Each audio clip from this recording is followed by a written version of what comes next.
오늘 주시는 하나님의 말씀은 마태복음 1장 18절에서 25절입니다. 예수 그리스도의 나심은 이러하니라. 그의 어머니 마리아가 요셉과 약혼하고 동거하기 전에 성령으로 잉태된 것이 나타났더니 그의 남편 요셉은 의로운 사람이라 그를 드러내지 아니하고 가만히 끊고자 하여 이 일을 생각할 때에 주의 사자가 현몽하여 이르되 다윗의 자손 요셉아 내 아내 마리아 데려오기를 무서워하지 말라. 그에게 잉태된 자는 성령으로 된 것이라. 아들을 낳으리니 이름을 예수라 하라.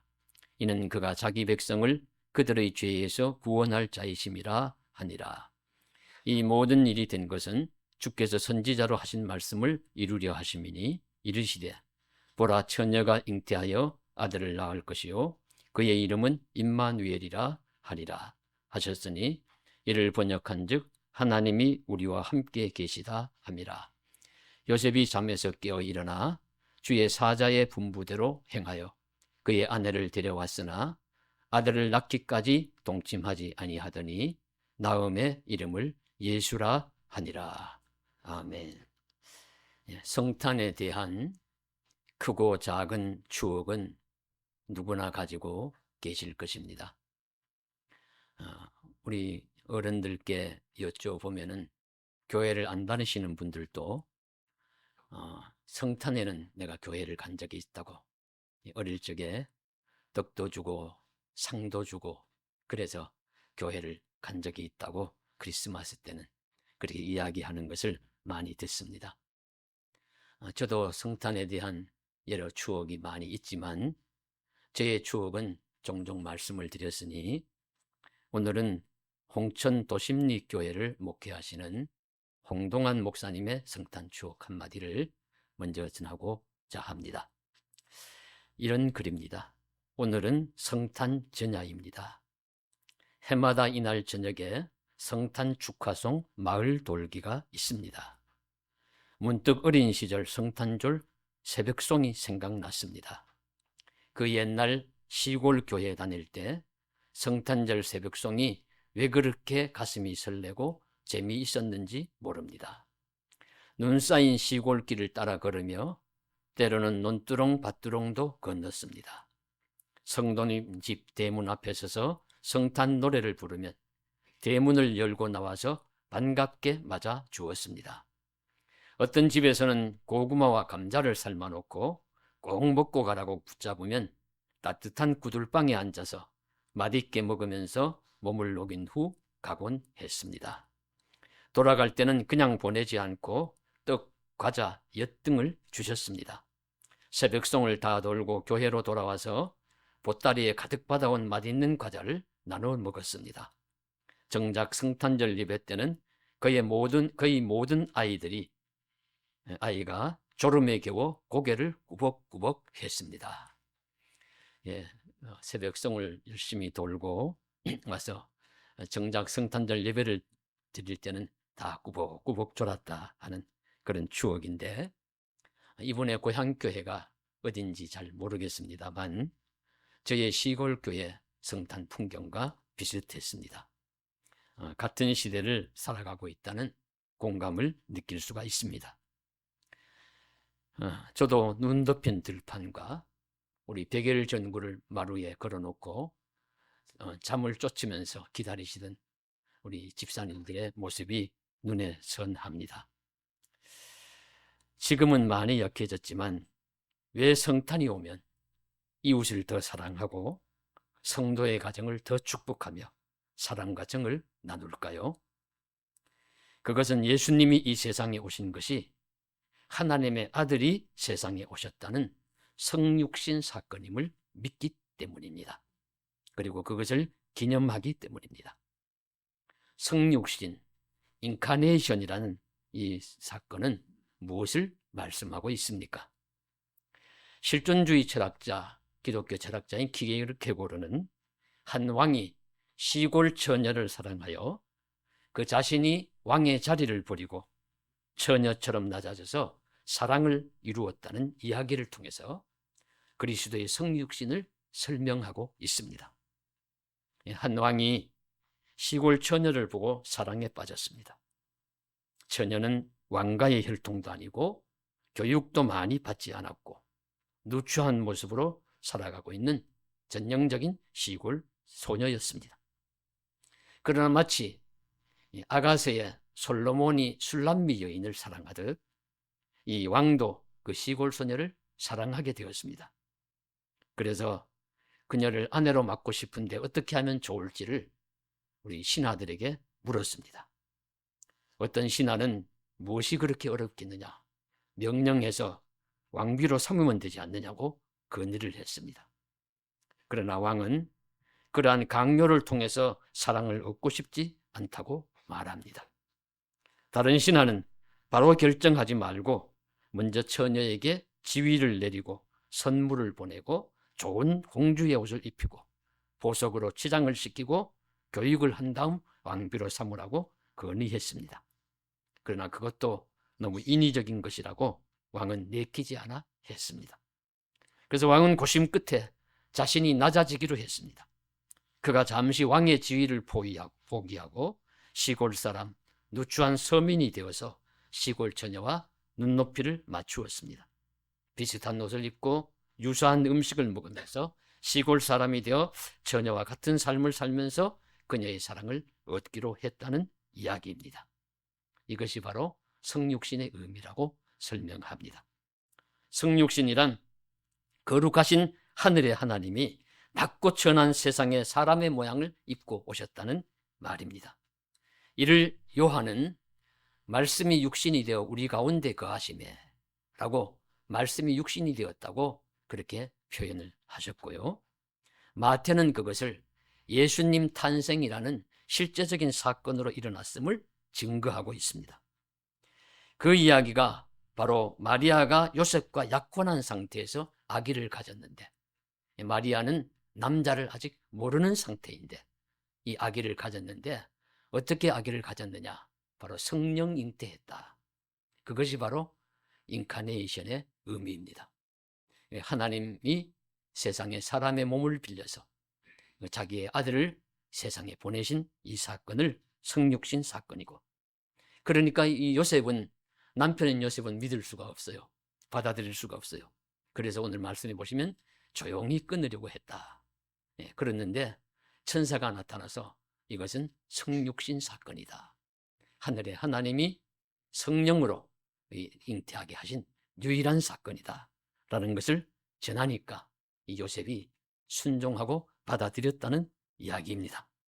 그래서 우리도 거룩하신 하나님이 사람의 몸을 빌려 이 세상에 자기 아들을 보내신 사건인 성육신임을 믿기 때문에 이날을 특히 기념하며 기뻐하며 감사하며 사랑을 나누며 서로 축복하는 것입니다. 우리도 하나님의 아들이 사람의 몸을 통하여 세상에 오심을 기뻐하며 감사하는 성탄의 하루가 되기를 간절히 소망합니다. 그러면 이 성육신하여 오신 예수님이 이 세상에 어떤 영향을 끼칠까요?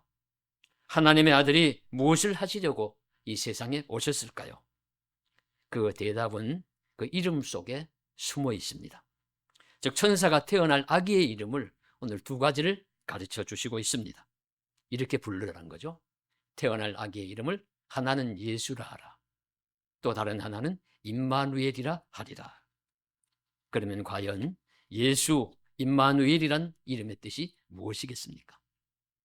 예수는 구원이란 뜻을 가지고 있습니다. 예수는 세상의 구원자가 되실 것이라는 뜻입니다. 구약의 여호수아가 예수라는 이름이라고 해요. 예수, 여호수아, 히브리어로 여호수아가 조금 줄임말처럼 하면 예수, 또 예수아가 또 예수 이렇게 된다는 것이죠. 그 예수라는 이름이 이제 구원이라는 이름이 좋은 뜻이기 때문에 이 이스라엘에는 종종 예수라는 이름이 있었던 것으로 나타납니다. 제2성전을 지을 때에 우리 솔로몬 성전이 무너지고 난 이후에 스룹바벨 총독이 주도해서 지은 성전이 제2성전인데 그때에 그 성전을 지을 때 주도했던 인물이 대제사장이 있는데 그때 대제사장 이름도 여호수아입니다.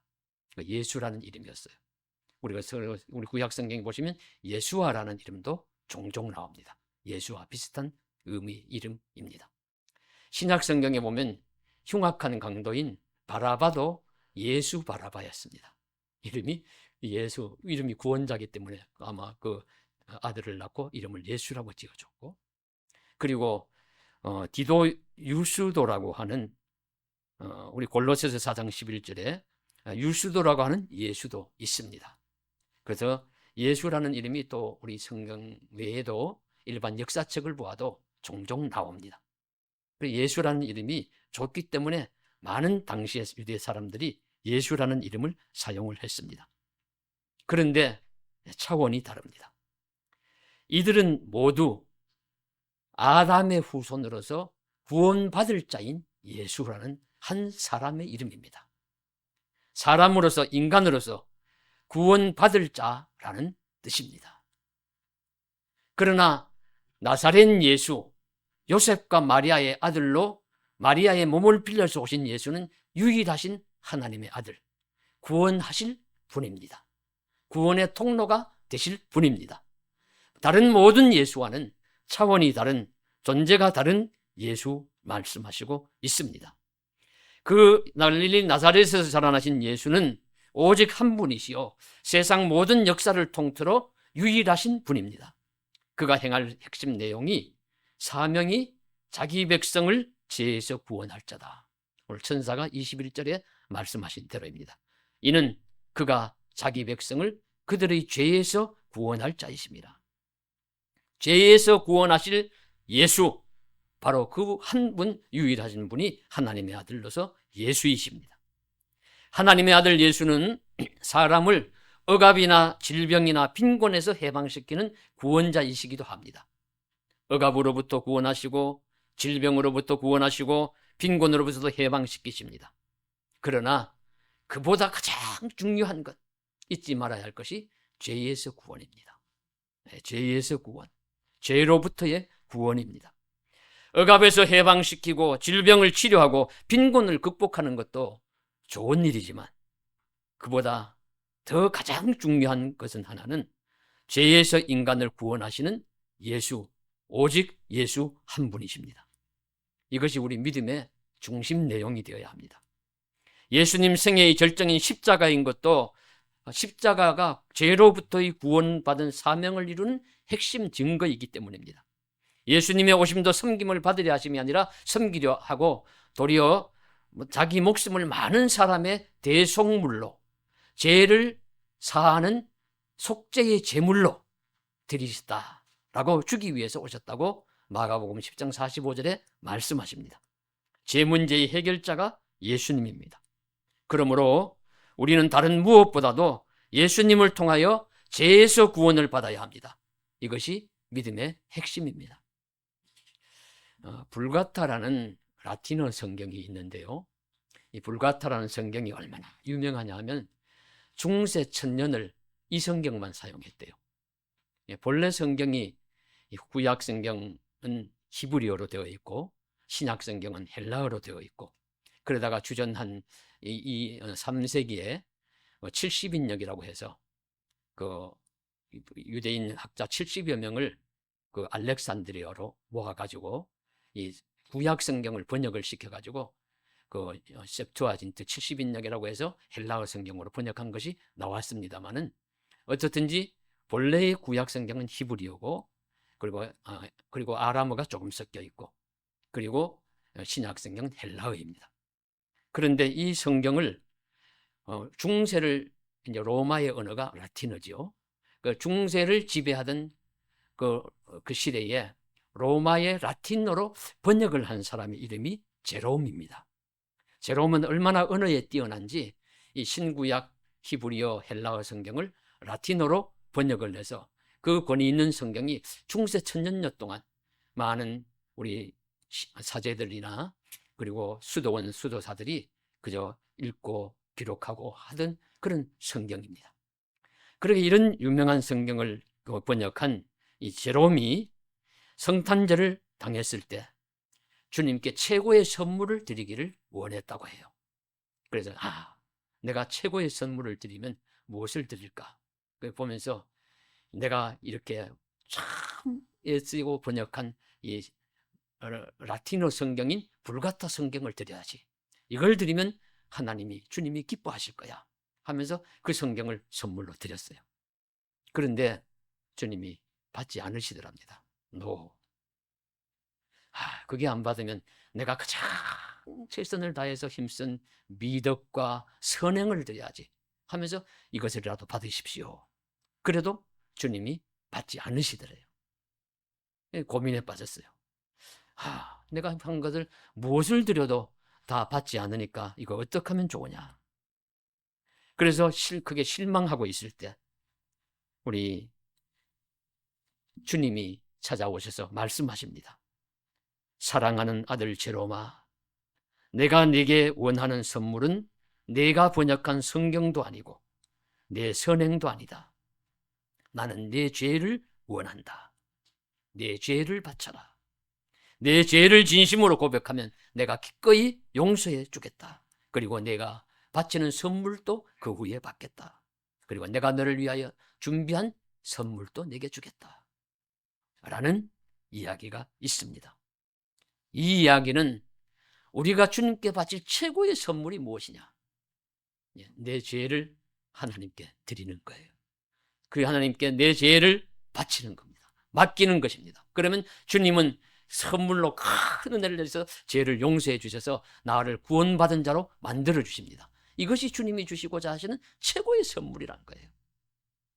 우리는 이 죄 문제를 쌓아놓고 죄 문제를 십자가 보혈의 공로로 용서받는 것 다 그냥 뒤로 제쳐놓고 내가 무엇을 잘해서 무엇을 드리려고 아무리 힘써도 이 죄 문제가 해결되지 않으면 헛수고입니다.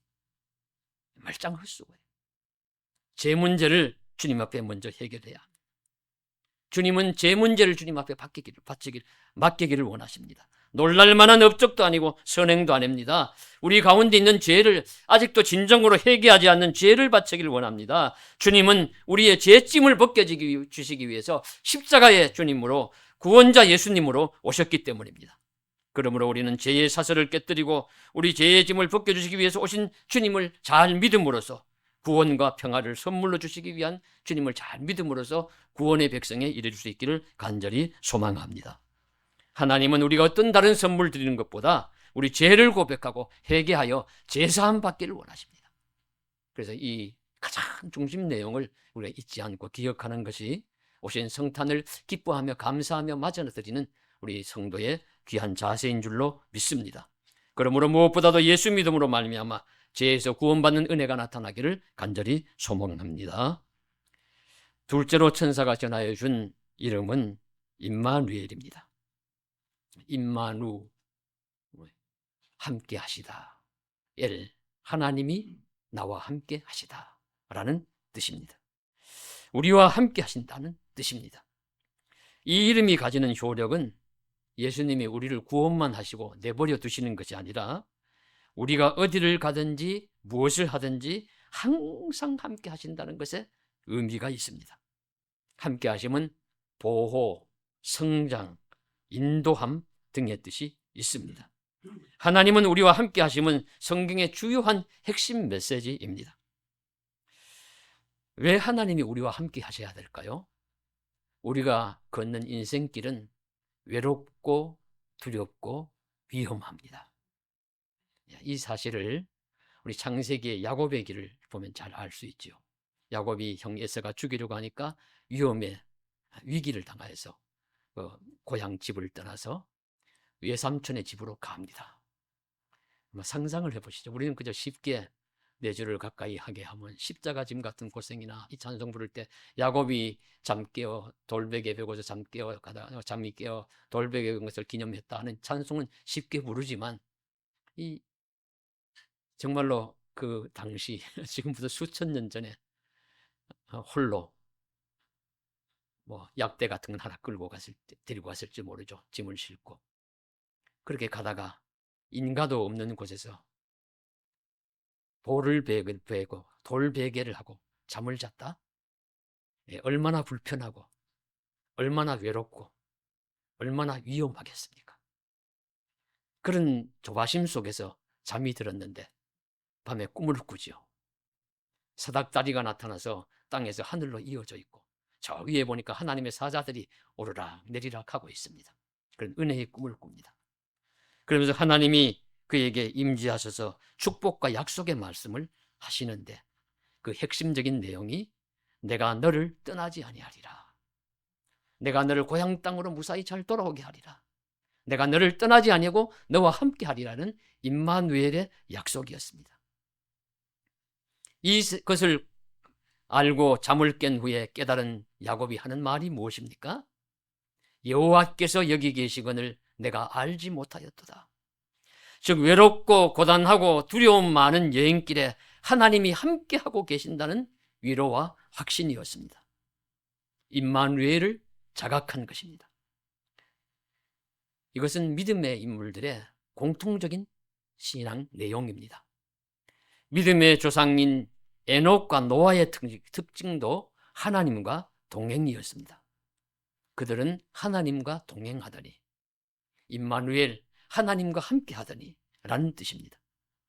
그 특징이 세상 속에서 외로운 사람들이었고 세상 속에서는 위험도 어려움도 많은 삶을 산 사람들이었습니다. 왜냐하면 다른 삶을 살기 때문이에요. 에녹도 365세까지밖에 그 당시에 700세, 800세, 900세 살 때에 365세까지밖에 못 살지만 그 핵심이 뭐냐면 하나님이 그와 동행하심으로입니다. 그러니까 남들과 다른 삶을 산다는 거예요. 여러분 다른 삶을 살면은 따돌림도 받고 멸시도 당하고 욕도 먹습니다.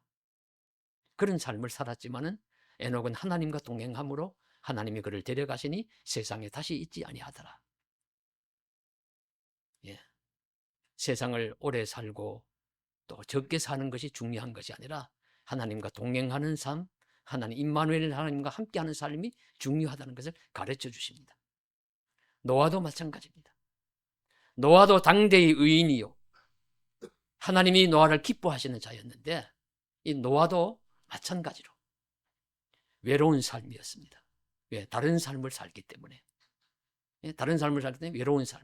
많은 사람들이 노아 뭐 하냐, 너 혼자 뭐 하냐, 돌았느냐, 뭐 이런 뭐 추궁, 뭐 욕설 여러 가지 할 수 있었겠지만 노아는 변함없이 임마누엘 하나님이 함께 하시기 때문에 예수 하나님을 믿는 삶을 삶으로서 그것을 이겨내는 삶을 살았습니다. 그래서 노아 시대에 많은 사람들이 불순종하고 불의한 삶을 사는데 노아는 홀로 그들과 다른 의로운 외롭고 순종하는 삶을 살아가니까 조롱도 당하고 멸시도 받는 외로운 삶을 살 수밖에 없었지만 그들의 낙과 즐거움이 무엇이올까요? 그들은 하나님이 함께 하신다는 확신이었습니다. 이 임마누엘 신앙으로 위로받고 힘을 얻었습니다. 다른 많은 믿음의 인물들도 그러합니다. 신약의 제자들에게도 하늘로 승천하시면서 주시는 예수님의 말씀이 무엇입니까?